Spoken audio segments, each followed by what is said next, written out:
Welcome to the latest recap of ActiveCollab's updates.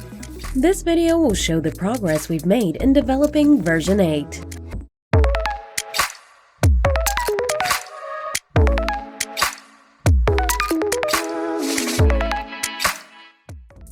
ActiveCollab 8 – Improved Search.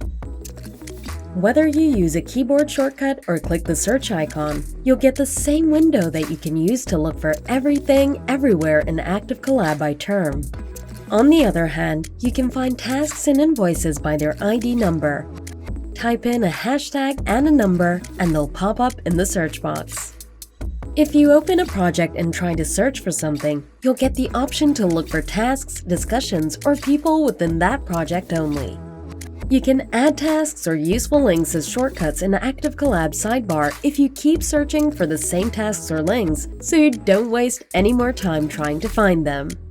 You'll find the linked items via the search box as well.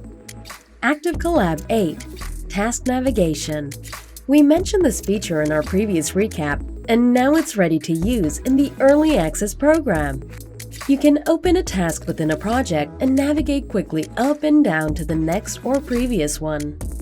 The same option is available when you open a task individually, making it easier to hop from one task to another. Google Login. We've enabled a faster way to log in to ActiveCollab. When you visit our website, you'll find a button allowing you to log in with your Google account in a matter of seconds. Coming up, our plans for April include an improved way to handle the list of subscribers on a task and to unsubscribe or subscribe yourself to a task in one click. We'll be working on user cards that you'll be able to access from the People page, search, and anywhere else in the app where you find someone's avatar. They'll be expanded in time with helpful user information. That's it for this recap. See you soon!